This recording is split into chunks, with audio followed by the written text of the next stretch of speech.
Welcome to the Andrew Guys and Brave podcast, the 15-minute tech news podcast that never lasts for just 15 minutes. Today is June 7th, 2018, and I am Matt Adams, the managing editor of AndroidGuys.com. Joining me today, we have Andrew Myrick, another one of our managing editors. How you doing today, Andrew? I'm all right. How about yourself? Can't complain. What do we got going on in the news today? Google released the next developer preview for Android P, means we're getting closer, slowly but steady. Yep.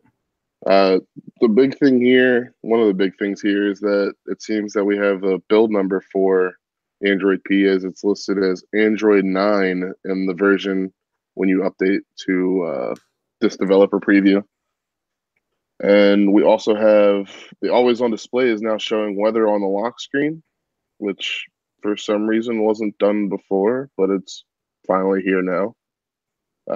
App Switcher got a little bit of a redesign, and a clear all button was added to the bottom.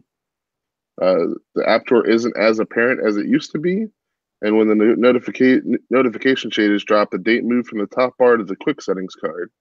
And then some menus like Do Not Disturb and Nightlight have been simplified and reorganized. So it seems like Google's just tweaking the interface to make things easier for users to take advantage of. Are you on the developer preview right now? I am. I've definitely enjoyed having the weather on the lock screen. That's a big improvement. I know it doesn't seem like it, but it's nice to just be able to glance and see it. I've also seen, I haven't seen it on my lock screen, but I've seen other people post that the at a glance widget, how it displays your upcoming calendar events, that's also coming to the always on display. So I'm looking for that. That'll be nice, but I haven't seen it yet on mine. Nice. But yeah, I could see how that would be beneficial. Yeah, just a quick check of it and see that you're running late for an appointment. You got to go. It's pretty nice. Definitely. All right. So topic 2 is Marc Jacobs, the famous fashion designer, is introducing his first Wear OS watch. We've seen quite a few of the higher end fashion watch brands come out with watches, and now Marc Jacobs is bringing the Riley touchscreen Android Wear watch. It'll cost $295. Obviously, it runs Wear OS.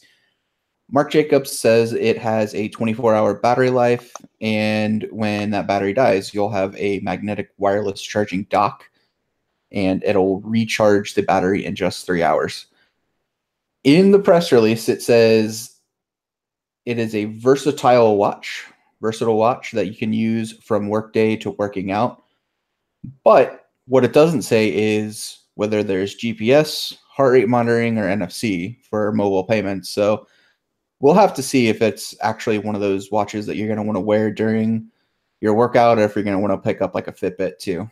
A couple of the other specs we have here, we have a 1.19-inch AMOLED display. AMOLED is great, but that's a pretty small display, so we could see this being marketed more towards women who want a smartwatch, so that could be interesting. The design is described as simple but stylish. Marc Jacobs also says that there's over 1,000 watch face designs available, which is crazy. It'll come in gold tone, rose gold tone, and black, with white taupe and black silicone straps, respectively.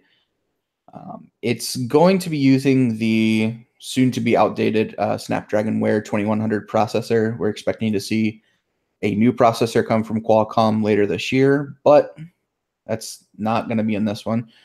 So if you care about those things, then maybe you want to hold off to see what's coming later in the year. And no release date has been mentioned, but if they're announcing it now, it's got to be coming soon. So we'll have to see about that one. What's next, Andrew?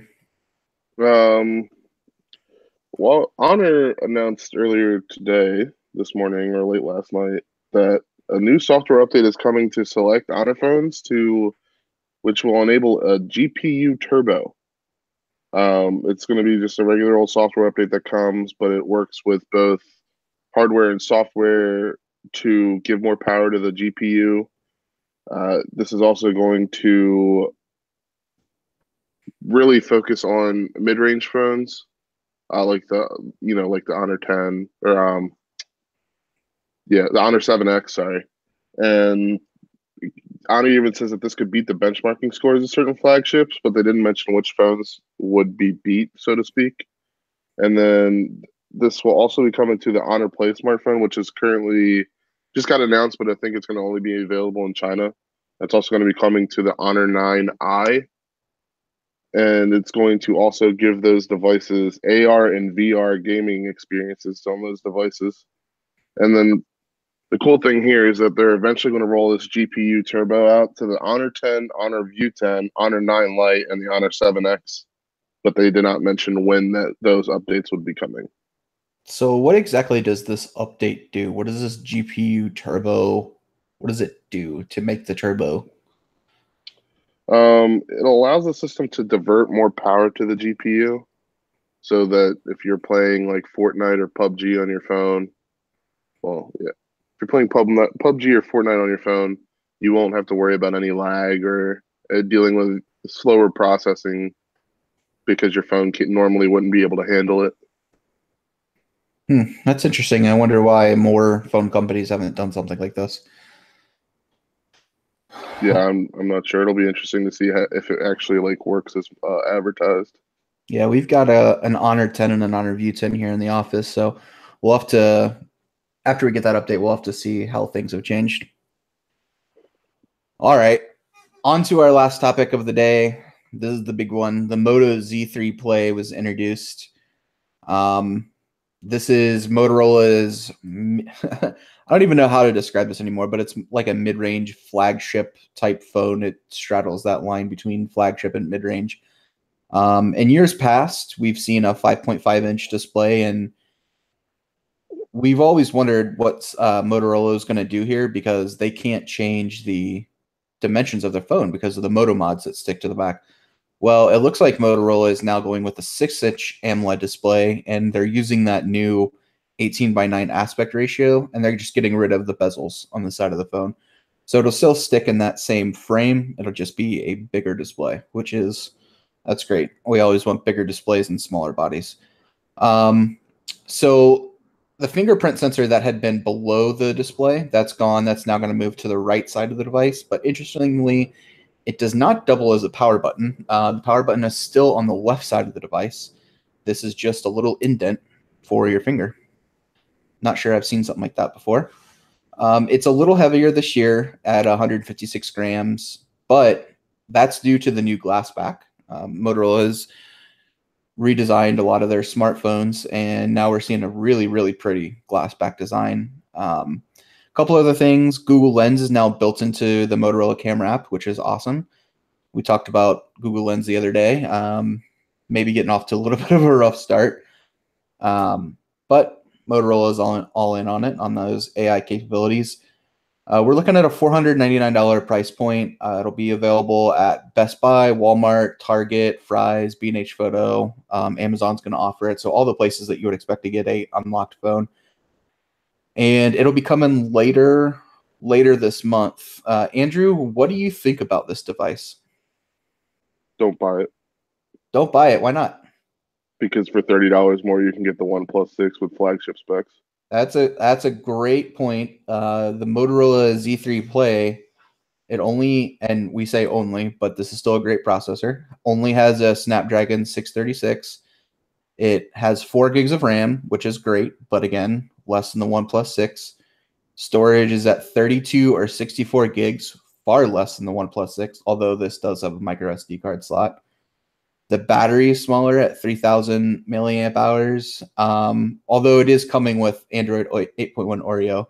So if you like that stock experience, Motorola might be the choice for you. But I gotta agree with you. This phone seems vastly overpriced for whatever else is out there.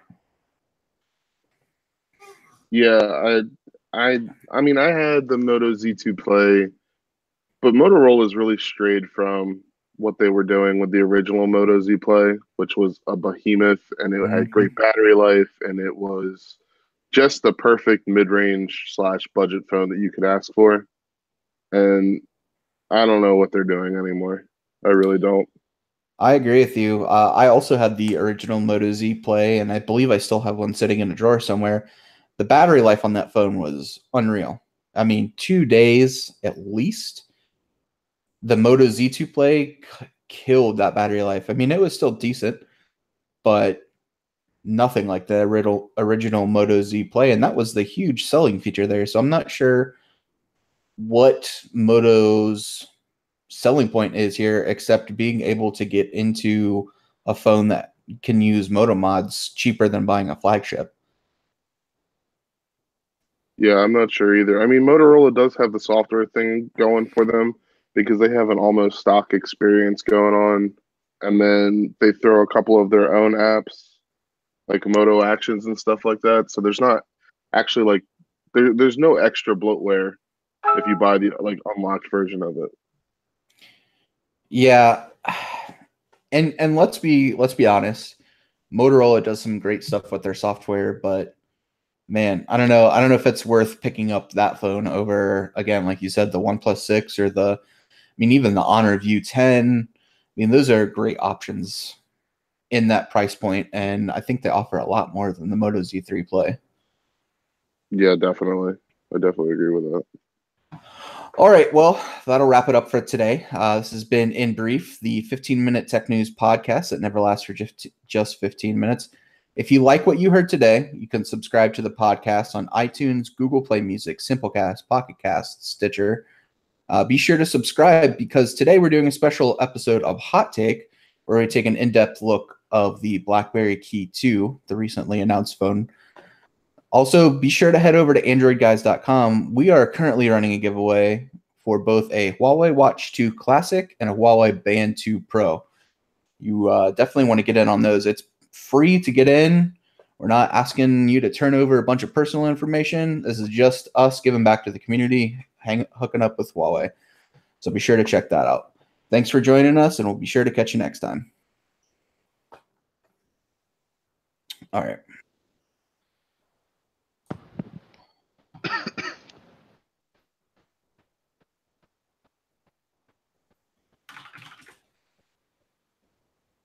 All right. Hot take.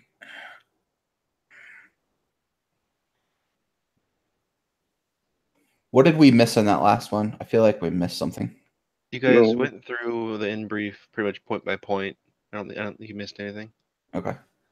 You did call Huawei Honor a couple times when you were doing those, but that's because it's written down. Same thing. And then I just noted that compared to a lot of the upper tier phones these days, the Z3 is inexpensive, just not by the standard of Chinese phones. Yeah, but it's a mid-range phone. When Right, you compare it to that is flagship. mid range now. Flagships are routinely entered to $1,000. I'm not prepared to call $500 a mid-range phone. Exactly. It's just a problem with our perception right now. Like that's the way the industry's going. People's perceptions haven't caught up with it yet. I don't know. I don't think you can call that a mid-range phone when you can get a flagship for $500 still. Agreed. That's why OnePlus is so great. Yep. As long as OnePlus is doing that, the mid-range market's going to suffer. Yeah, maybe it is a perception thing, but I don't know. To me, just that phone, it's pretty, and you can, it's got the Moto mods and everything, but I don't know, $500 is that's a lot to ask for me. That's not going to be worth it. I mean, I'm pretty sure I ripped the Z2 Play for the same thing last year. Yeah, I specifically remember you doing that. I mean, if you put that phone in carrier stores and it's sitting next to $800-900 phones from LG and HTC and all those, I mean, maybe you can make that case. But when you open it up to unlocked phones from everyone, there are phones that are cheaper that have similar specs, and there are phones that are basically the same price and have way better specs. Even the Moto G series is competing with itself. Yeah. The G series is competing with the Z series. Well, I mean, if I don't give a shit about Moto mods, why would I get a Moto Z3 Play instead of a Moto G6? Exactly. It's only targeting those who want to have the Play mods. Yeah. The Moto mods are there. All right. Hot take. Let's make it happen.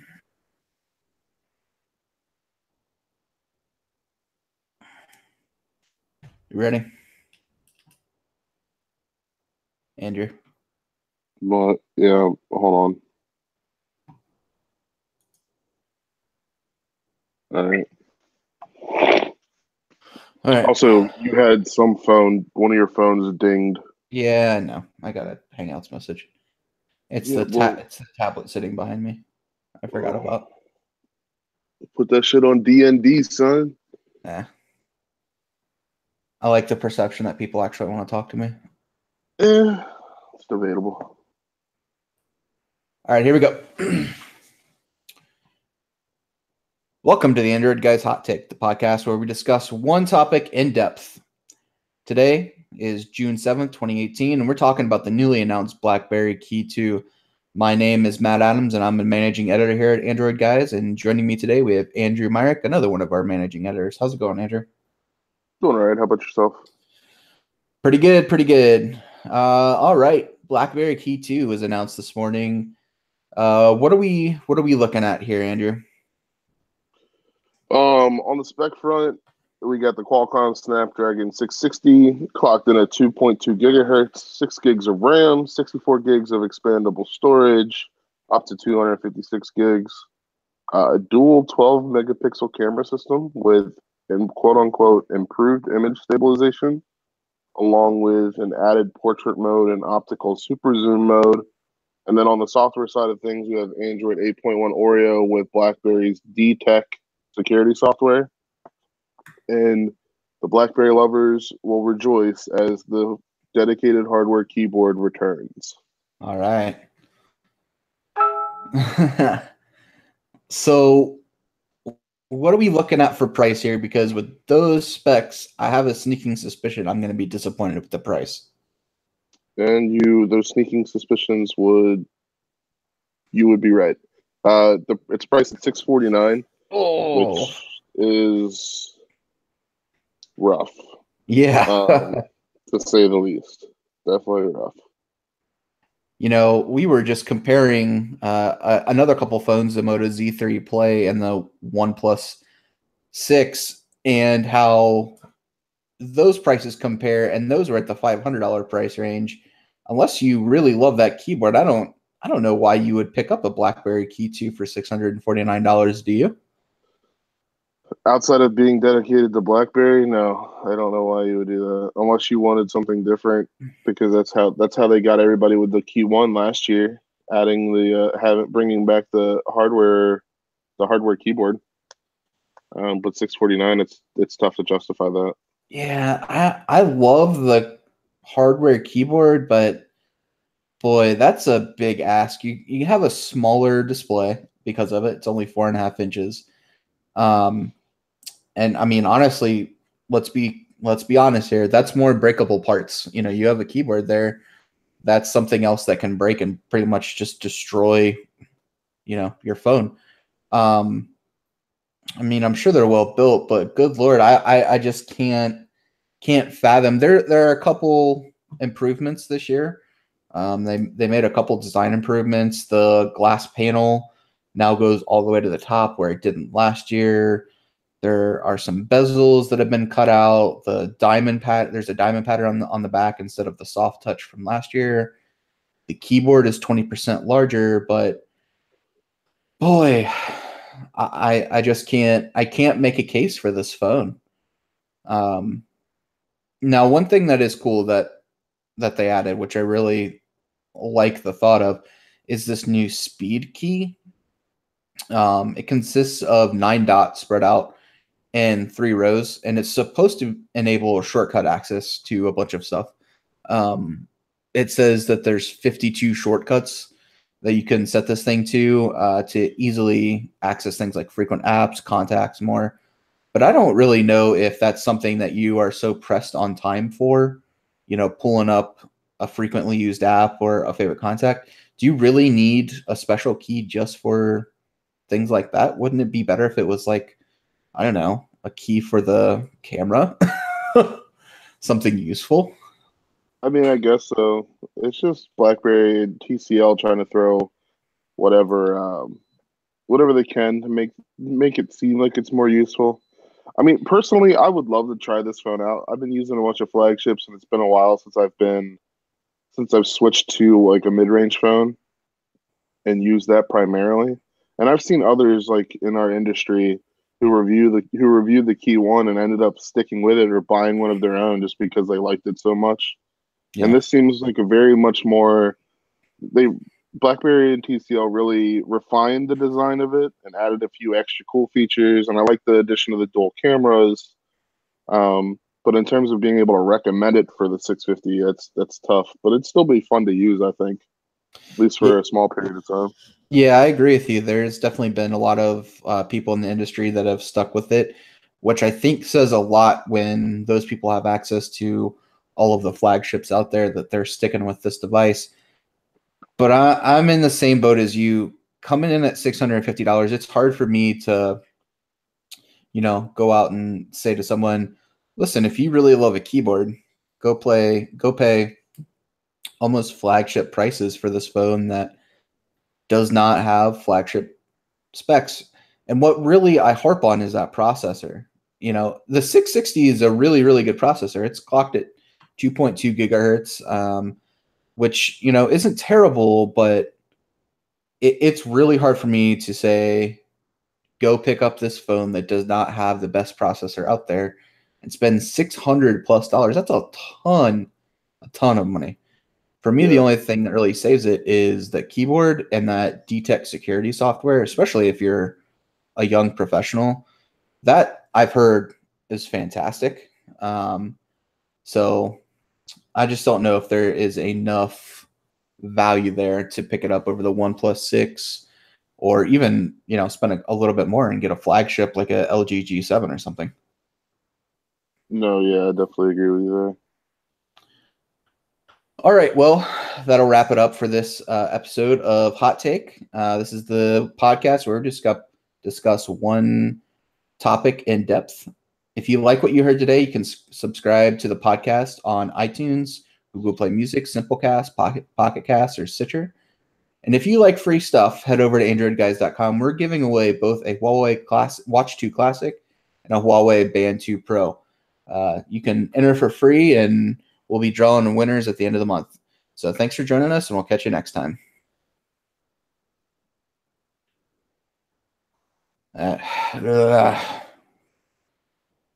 I'll be honest, I wasn't in love with that one.